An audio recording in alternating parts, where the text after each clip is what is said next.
Happening, folks. I have not done a reaction video in about 100 years. It's been dang near 100 years. So today, we're doing The Strangers, Chapter 1. I did like the original Strangers movie from 2007 or 2008. I haven't seen Prey at Night yet because I think I kind of got the point after the original movie, but the actual reason we're watching this newest one is because I have heard nothing but bad things about it. And that means it'll suit my personality perfectly. You see, I tear movies down so I can build myself back up. It's kind of a problem. So, let's go. Oh, wait a second. I nearly forgot.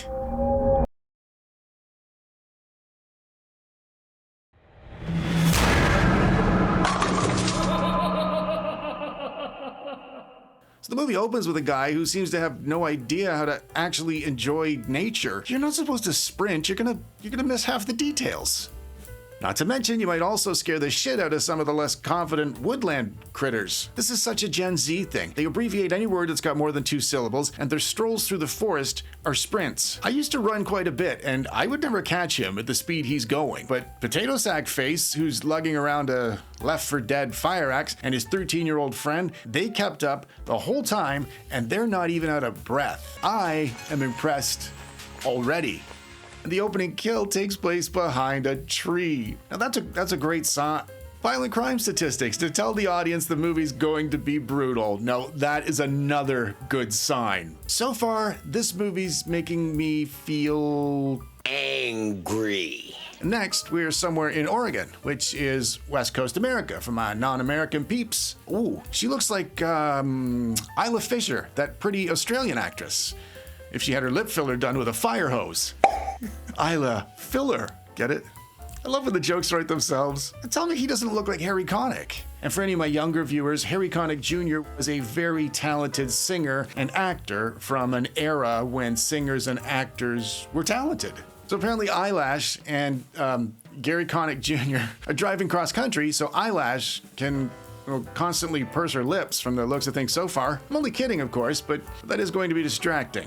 She has a job interview with a top architectural firm in Portland, which makes a lot of sense if you think about it, because they would need loads of architects in Portland to help rebuild all of the positive changes Antifa.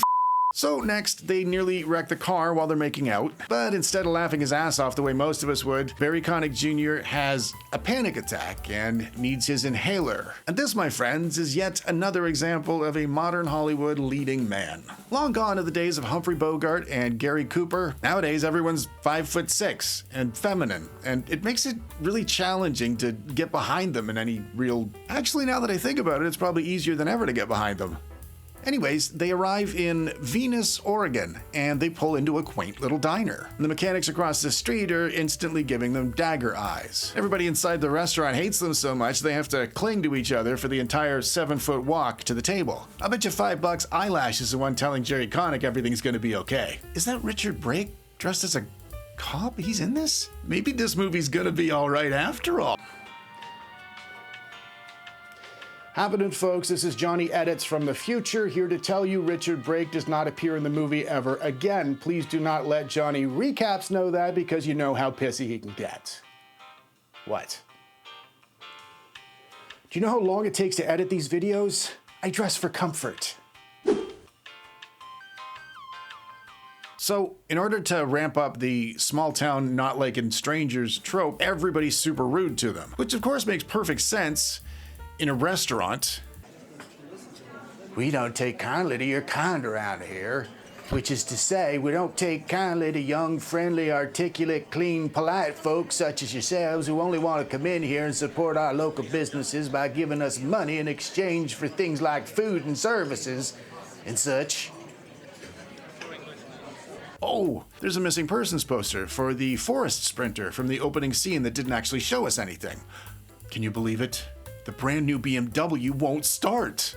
Right. The mechanic kind of has to jump scare them at the window like he's just had a stroke before he could introduce himself. That's because this movie's budget was only $8 million, and that's not enough to buy you a quality actor who could convey things with, you know, their eyes and acting.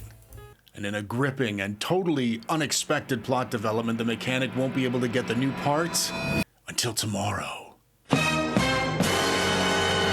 And finally, the Airbnb they are staying at. Once they get inside, Eyelash suggests some tequila fun, but Terry Connick looks offended because he brought beer.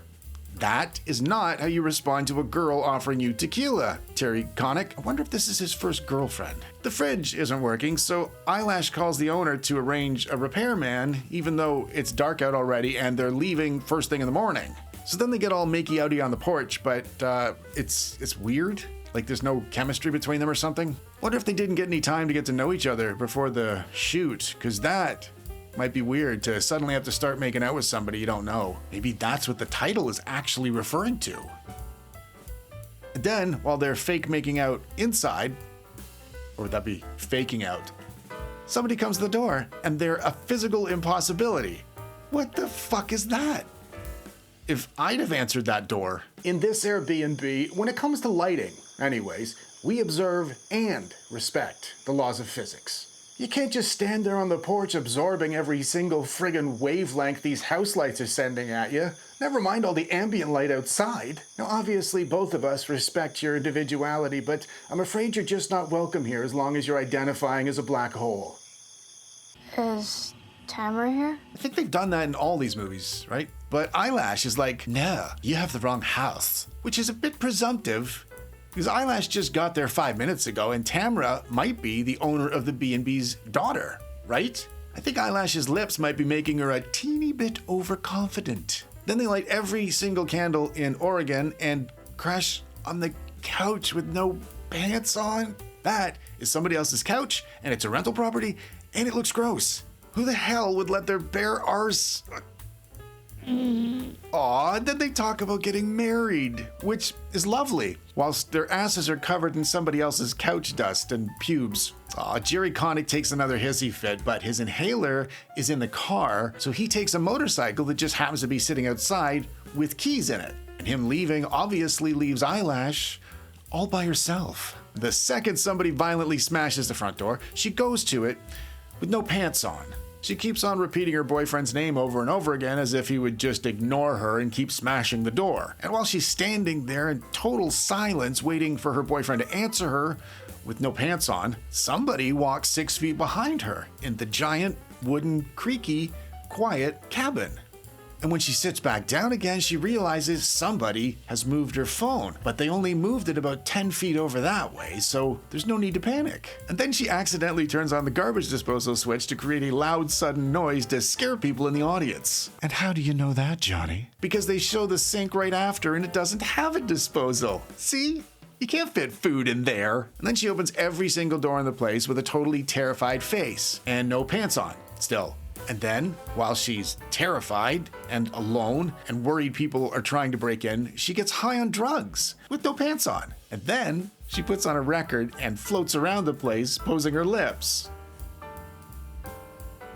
with no pants on. Meanwhile, Jerry Connick Jr. has arrived at his car. And lucky for him, the random motorcycle with the keys in it also came with a fashionable, probably not road legal in Oregon, leather motorcycle helmet that just happens to fit his huge head. And when he finally retrieves his inhaler from his own car, the mechanic, who's clearly recovered from his stroke, thank goodness, nearly kills him because $8 million budget. And back at the B&B, BRB to the B&B, baby. Eyelash, who is high on drugs and totally alone and terrified somebody is trying to break in, sits down to play some piano with no pants on. Then they show Potato Sack Face sitting in the chair behind her, fully visible in the mirror above her head. And given we're level with his head and she's level with our head, that would normally mean she'd be looking right at him because he can see himself. But nope. She didn't even hear him walk over and sit down in the chair. Not that that diffuses any of the tension. I'm terrified. And back in town, Barry Connick is grabbing them burgers and fries, and for now we're just going to ignore the fact that getting them home on the motorcycle would be impossible. Trust me, I know. And while he's grabbing the food, some of the locals get mad at him for not sitting down to share their food with him. You know that thing that you do when you're out with your family for lunch and you invite total strangers to sit down at the table with you to share your child's Happy Meal? You might be surprised to find out the owners of the burger stand hate him too. I wonder what kind of business degrees they're handing out at Oregon State. We also don't take kindly to your kind around here. That is to say, we don't take kindly to happy, young, friendly, clean, articulate, educated, emotionally well-balanced, psoriasis-free folks such as yourselves come around here creating job opportunities and stimulating our local economy, thus making the community overall a happier place by buying burgers and french fries from this here burger and french fry stand. It's just basic economics. Ain't that right, Earl? You're a fucking idiot. See? Meanwhile, Eyelash takes all of her clothes off now and poses her lips in the mirror before she hops into the shower while she's all alone and high on drugs and totally terrified. It's like they're fucking trying to make the movie bad on purpose. Sorry, she's terrified somebody's trying to break in. No pants on. And I should mention as well, all this is happening under the assumption her daffodil boyfriend is literally a minute and a half away on a motorcycle. And of course, as per the trailer, Potato Sack Face gets within half a foot of her, even though there's no music or anything playing to drown out the sound of him walking, and then he's gone again as if by some kind of magic. Then the lights go out, and I am terrified again. So she wanders around in the dark with her phone light, pursing her lips. God, that is driving me nuts. She searches every square foot of the huge house for the fuse box, starting in the closets, because most people keep their fuse boxes behind their jean jacket. When she does finally locate it, this 77-pound girl pops up in front of her. That would have made me bust out laughing. Look at the size of her. Yes? What do you want? I'm watching a movie with my friend. So Eyelash hides upstairs in a closet and sits down on the ground because that is the best position to defend yourself from. Unless you want to be able to, kick the person or punch them or bite them or push them away from you or run off in a different direction. But otherwise, then, for reasons probably best known to the writers, Carrie Connick Jr. makes it all the way through the giant house, right to the exact closet Eyelash is hiding in, without calling her name once. And you can definitely hear him when he's walking. I'm starting to think these local folk might actually know some kind of magic. Maybe it's something to do with the still bright at midnight forest outside. Ah well, we should probably just pat her boyfriend on the back for making it up the full flight of stairs without having another panic attack. And then, while they're talking, the director must have decided it'd be cool to have her look at him from this angle while he looked back at her from this angle. And when I say I have never seen anything quite like that in a film before, it's not a compliment. The chemistry with these two is terrible. Who's this actor? Well, now I know why there's no chemistry. So Mary Connick suggests she didn't actually see anybody because she was high, with no pants on, because this thing looks exactly like that thing. The tiny little girl knocks at the door again, so Connick chases her off after he confirms she's Barbie doll sized. Then he sits down to eat his burger, and they have drowned it in ketchup so they could place a dead, bleeding chicken up above the burger. All I've got to say is, thank fuck they got those burgers and lathered his in liters of ketchup and had him sit right there in that exact spot. Otherwise, this little gag of theirs might not have worked. When they finally do break into the house, Gary Connick Jr. and Eyelash run up the stairs and cower on the ground together. This time, beside each other. After Potato Sack Face cuts a perfectly rectangular hole in the door, Larry Connick Jr. makes sure the coast is clear by sticking his head near the axe hole. Talk about a stupid axe hole.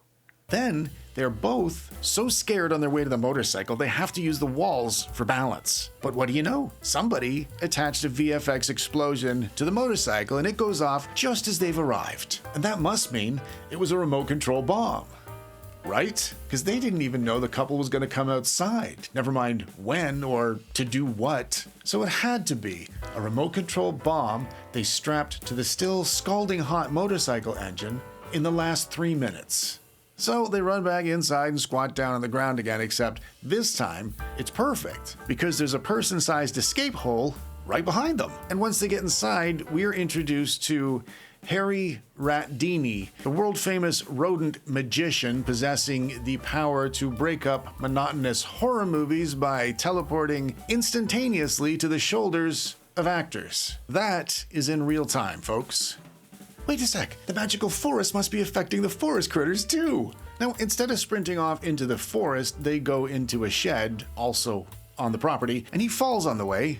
surprisingly. And it turns out Harry Ratdini's not the only teleporting magician in this movie, because the little girl ends up in there right behind them. Quit doubting stuff. I said it's magic. And when Larry Connick goes up the stairs, in the only shed I've ever seen with stairs in it, they attack Eyelash through the window. So Terry Connick fires a shotgun at him that he found somewhere, loaded, and brought back downstairs in a fraction of a second. He fired the shotgun at him while he was holding his girlfriend. Shotgun. Forest magic, forest magic. So they do get away, and Numbnuts shoots the owner of the house, who has shown up to fix the fridge at 3 a.m. in the enchanted forest that is somehow always pitch dark and very bright. And very wisely, they take the keys to the dead guy's car. But when you know it, the strange... Does the title of this movie refer to the people in masks, or the main characters who are completely unknown to all the local residents in this tiny town of Venus, Oregon?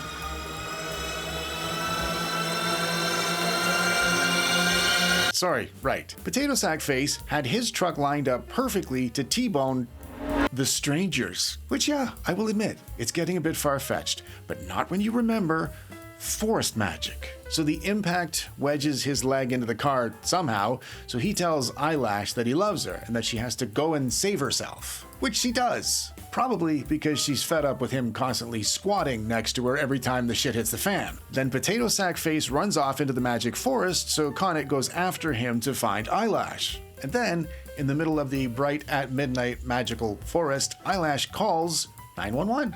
Now, you might not believe this poor girl's luck, but with the option of running off in infinite directions and distances from the house, she ends up right beside the body of the forest sprinter from the opening scene.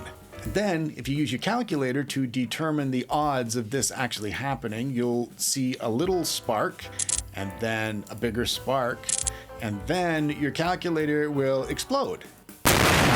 Only kidding, of course. This movie is scary and good.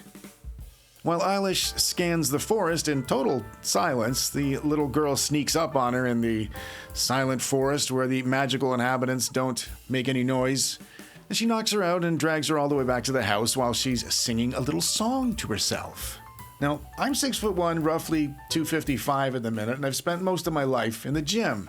Like most other people, I would be completely out of breath dragging anything across a forest floor. But because this little girl is one of the magical woodland critters, it's almost like barely an inconvenience. Thanks, Ryan.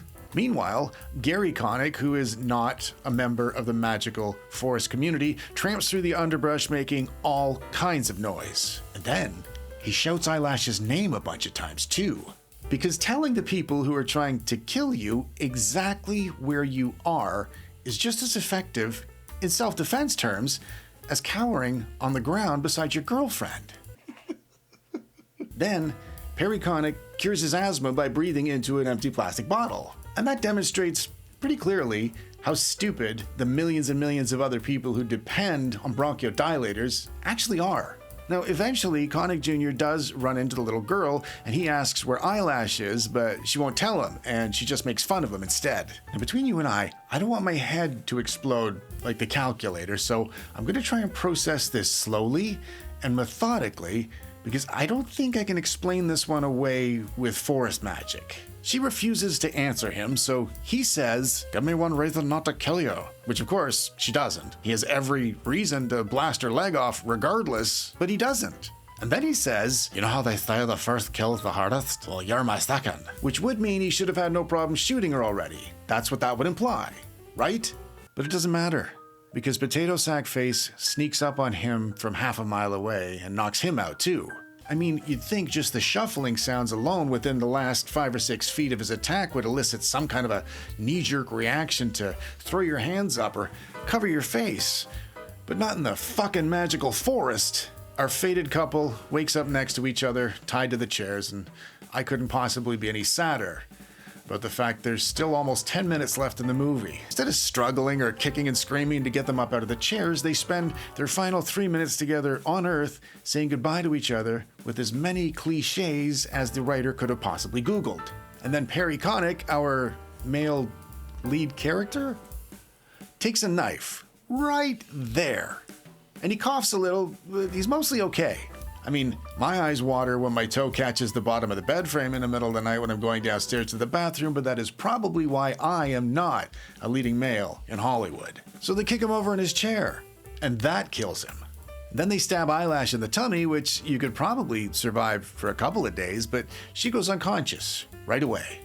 And that leaves the forest critters to bring this movie to an end using their magic one last time to drive away in plain view of the police as they pull in to retrieve Eyelash, who actually survived.